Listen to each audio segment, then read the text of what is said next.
Hey NFL crazies, NFL fans, NFL gamblers, you're live from the Pin Pad on a gorgeous Sunday morning, and you're listening to Any Given Sunday with your host, Millionaire.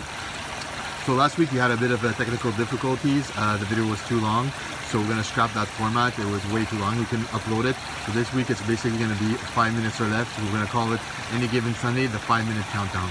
I'm gonna talk about my picks, my locks for your gamblers and for the fans.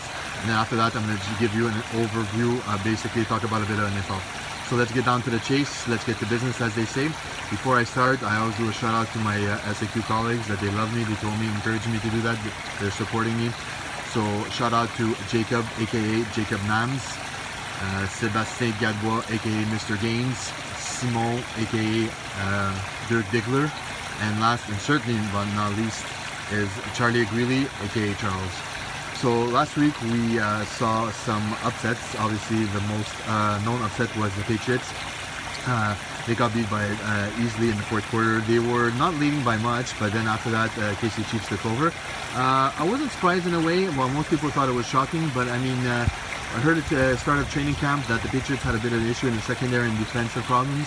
I mean, we knew that they're going to score points, that's fine, but sometimes you don't score enough points, you're going to get outscored, especially in this modern day NFL where it's all about the high-flying offenses. So this week they should rebound like usual.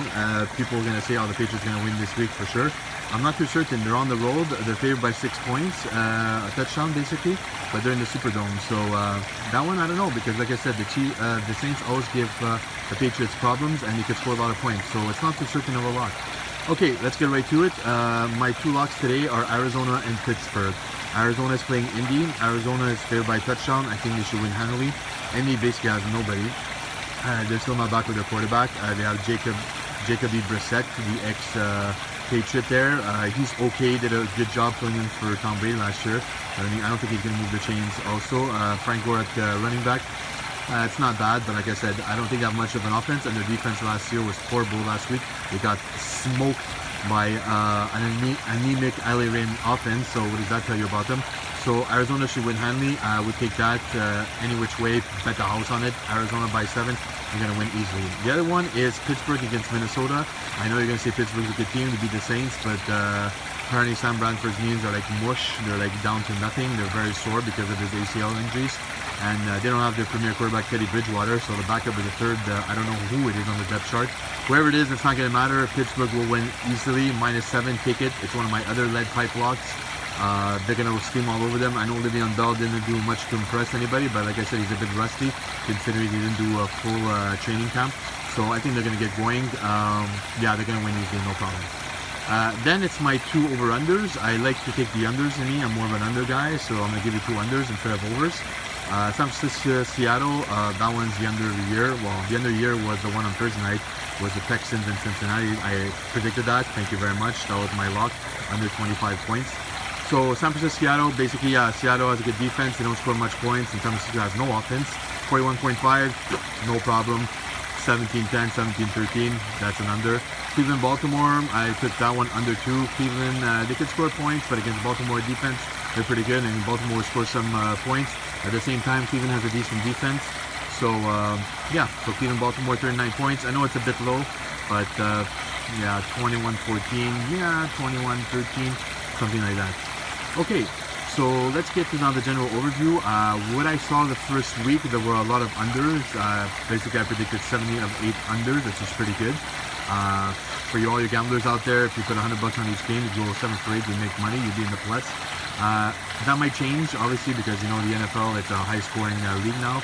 The offenses are made to thrive because of the rules and all that. That might change, like I said. My picks too, I'm confident, but I always say I'm only really confident like 95% after week 4, because then we see the teams differentiate themselves. We see which teams are real and which teams are not. You know, there's a lot of hype surrounding these teams. People talk about them, how they should be good and all that. We don't see that until week 4. So yeah, pretty much. My Chameleon rant is basically that I don't have any rants this week. Like I said, it was an interesting week 1, a bit dull. There weren't any great games as such. The Thursday night games was garbage. Like I said, the Patriots was okay. This week the Texans was a snoozer. NFL, you gotta get better games on Thursday night because so far you're putting the NFL fans to sleep. This week my Miami Dolphins are playing. I've been waiting 2 weeks for that. Obviously last week they didn't play because of Hurricane Irma.